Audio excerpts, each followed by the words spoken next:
La théorie des structures dissipatives est une théorie qui a été établie par un prix Nobel, Prigogine, qui a reçu le prix Nobel justement pour ses recherches et que j'ai appliqué à ce qui se passe actuellement dans l'humanité. Je l'explique en détail, disons, dans le chapitre 6 de mon livre « Le maître dans le cœur ». Je peux en donner un bref résumé ici. Prigogine a fait des études sur des systèmes qu'il appelle des systèmes ouverts et fonctionnant selon le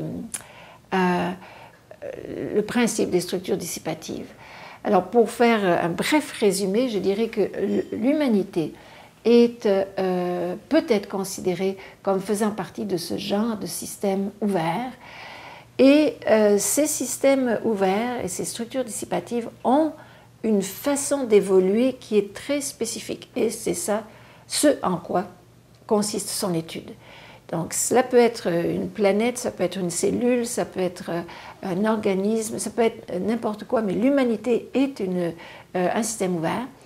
Et la façon dont ces systèmes évoluent est la suivante, c'est que pendant un certain temps, ils évoluent, ils grandissent en complexité, en harmonie relative à l'intérieur et avec leur environnement. Mais à un moment donné, il y a une disharmonie qui s'installe, un déséquilibre intérieur et aussi extérieur. Et à ce moment-là, le système est en position vulnérable. Il arrive à un état de chaos. Et là, arrive un point de bifurcation.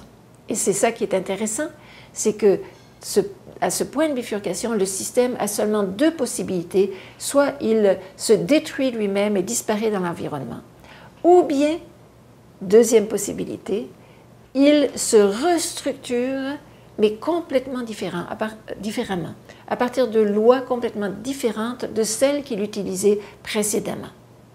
Alors, et à ce moment-là, il continue et il se recrée et il évolue. Et l'humanité est exactement là en ce moment, au point de bifurcation. C'est-à-dire qu'on est dans un état de chaos, on s'entend bien sur la Terre actuellement, ce n'est pas la paix totale, n'est-ce pas?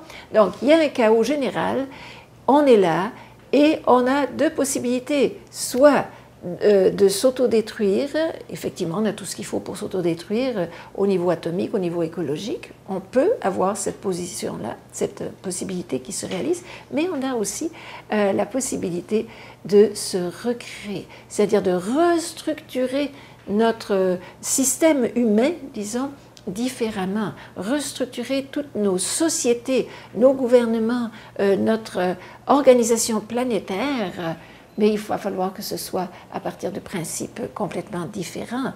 Et ce que j'apporte dans le maître dans le cœur, c'est que nous avons aussi ces principes différents. Ils sont entre nos mains. Autant on a la possibilité de s'autodétruire, autant on a aussi la possibilité de se recréer à un niveau supérieur. Mais ce niveau supérieur va reposer sur quoi? Il va reposer sur des valeurs complètement différentes de celles qu'on a eues jusqu'à présent. C'est-à-dire, au lieu que l'on fonctionne dans la peur, dans l'agressivité, dans le manque, la pénurie, la souffrance, le malheur, la séparation, l'égoïsme, etc., l'orgueil et le pouvoir abusif, au lieu que l'on fonctionne à partir de ces valeurs anciennes, eh bien, le nouveau monde qui peut se créer va se créer à partir des valeurs supérieures d'amour, de coopération, de partage, de respect, de fraternité, de compassion, de bonté. Toutes ces belles valeurs, disons, elles existent dans l'esprit humain. Elles sont disponibles et nous n'avons pas le choix. Soit nous passons dans ce monde nouveau basé sur ces valeurs supérieures et à ce moment-là, l'humanité va évoluer et va créer un monde superbe, de beauté, d'abondance, de justice, de liberté.